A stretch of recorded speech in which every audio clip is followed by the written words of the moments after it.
y'all. If you are seeking advice on how to gain a close relationship with God or how to navigate your relationship with God, listen up. Okay, I got notes because I don't want to ramble. If I don't have notes, I will do it.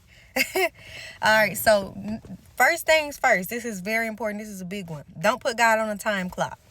God, he created time, but he's not limited to time. Okay, so he operates outside of time. We're the ones that's limited to calendars and clocks. So a lot of the times when God tells you something, he gives you a promise or he gives you an idea or the fruition of that idea. We don't think about the middle, and sometimes the middle is long and dry, bleak, confusing, hard, and all of the above. If you know, you know. Don't put God on a time clock. It's just not wise. Okay? Submit to the process instead of harboring over the result or the promise. All right? Self-care is key. Self-care is key when navigating your relationship with God. That includes, making sure you're eating right, exercising, reading the Bible in the morning, waking up early enough so you can spend some time with him, so you can work out, taking a break. Like, this is a big one for me. He had to teach me, Ebony, you be kind of going a little bit too hard sometimes. I need you to take a work, be diligent, guys, but take breaks. That's why on the 7th day in the book of Genesis, he rested. Was it the 6th or the 7th, y'all? Y'all know. Just go read it. All right. So make sure that you are taking care of yourself. This could be something as simple as saying no. When your heart truly feels like you don't want to do what somebody's asking you to do, then instead of just saying no, because I know they say no is a complete sentence, say, I'm not going to be able to do that. That's self-care. All right, so get in the word like your life depends on it. The more you get in the word, the more you get to know God. We'll never fully figure him out, of course, but you get to know his character a little bit more. And that way, when life starts throwing them bows at you, when the devil starts trying to distract you or, defeat you or send you some doubt along your way, you'll have those verses in the back of your mind because you stayed in the word. Stay in the word. It is a double-edged sword against the enemy and his attacks. I'm telling you, I didn't start doing that until probably my 2nd or 3rd year with my relationship with God, and it has truly changed my life. Okay, so another thing, keep your mouth closed. Keep your mouth closed. The closer you get to God, the more you'll realize that you really should just use the 2 ears he gave you in the 1 mouth, because you're supposed to listen double the amount of time that you talk. People will tell you exactly who they is if you just let them do all the talking. Now, that don't mean, you're not going to talk at all. Of course, converse with that person, but, just kind of peep the scene by allowing people to show you who they are through the words that they say. Okay. Not only that, but if somebody comes to you and they wrong, or you can offer them advice or give them a solution or whatever. My best friend told me the number one way that you're showing humility under God is that you listen. So just listen to people instead of trying to offer them a solution or a rebuttal or compare yourself to them or whatever. Okay, listen more, speak less. What is it? Be quick to listen, but slow to speak. That's a verse. Look it up. All right, so let's see. Another one is when God says go, even if you're scared. If he tells you to move out of town, if he tells you to move out of that house, he tells you to leave that relationship, if he tells you to start a business, he tells you to quit that job, he tells you to apply to that job, whatever the case is, when he says go, just go. And you're not going to have it all figured out. Don't even think that you are, because you're not. Because you need faith. That's what he be wanting.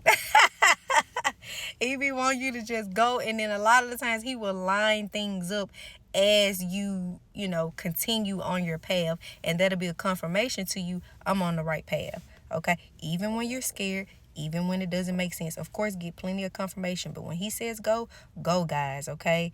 Because it's all about preparation. A lot of the times we're looking for our summer. We're looking for our spring, the flowers and the new beginnings and the fun and the wealth and the prosperity and all that good stuff. We're looking for spring and summer, but we didn't prepare from winter and fall. Use your winter and fall to prepare. That way when he says go, you can go. Stop eating sugar. Stop drinking as much alcohol. And I got weed on here. I'm going to throw that out there because I'm a former smoker. I gave it up for him. When I would advise you, when he tells you to give it up, that's when you give it up. Okay, don't try to change yourself. God is more involved in changing you from the inside out instead of the outside in. You know what I mean? You may be in a rush to change yourself, but he's not in a rush. His favorite speed is slow and steady.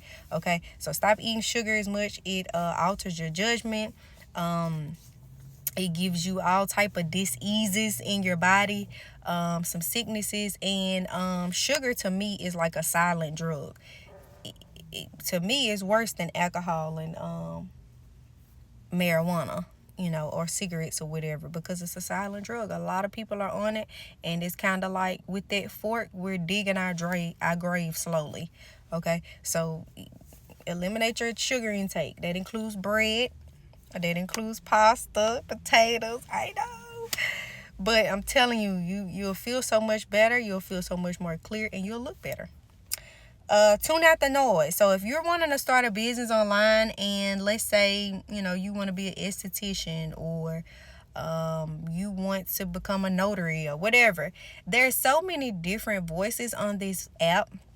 And you literally have to hone in to who it is that's going to serve you and educate you, okay? So get in your quiet place with God and say, God, direct me to the right person that's going to help me. Even if you don't have a bunch of money to invest into coaches and consultants and stuff like courses or whatever, that's okay. Because when I started my entrepreneur journey back in 2021, I didn't have any money. I had to make mistakes that cost me time and money, but guess what? With those mistakes that cost me time and money, I learned things, and I can bring that back to my community on my business page. So try to tune out the noise, find you some free stuff if you can't really afford anything, and pick you one or two people in the industry and hone in on that.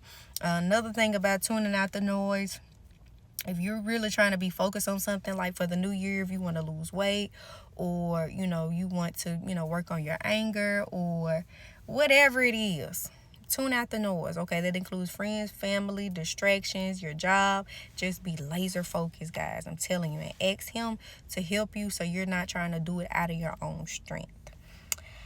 Let's see. Last thing on my list is oh, that's a good one. That's a good one right here, y'all.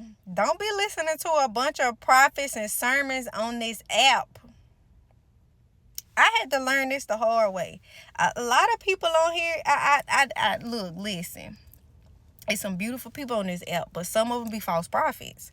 Some people like to tell you what you want to hear. And we like that, and I think that's okay, because we're flesh. God made us flesh, and we don't like pain. We like to run from pain. So anytime we can get something that sounds good or that's gonna benefit us, a message, that's what we gonna hold on to. But sometimes you're not in that season to receive that message. Okay, so make sure that you ask God to lead you to the people who are supposed to be helping you in your journey with him at this appointed time within this season. Because if you go, I'm gonna tell you something about this algorithm. It'll work for you in your business, but it also work against you when it comes down to your spirituality or focus mode, because the algorithm sees that you're listening to these prophets, and they may keep sending you messages that is geared towards whatever their subject about that topic was, that prophet was prophesying. That algorithm is going to keep pushing things out like that. So you got to be careful. You got to be careful. You got to have discernment, and hold down the video and say not interested. I'm telling you, it helps, okay? Because God wants to have a close relationship with you. He uses prophet, but he don't need prophets, because you are his child. So he wants to kind of mature you in your discernment to have that relationship, to give you those messages and downloads, okay? That's all I got for right now, y'all, okay? Take my advice, steal my advice, avoid these mistakes. I hope everything is everything with everybody. All right, go help somebody. Peace.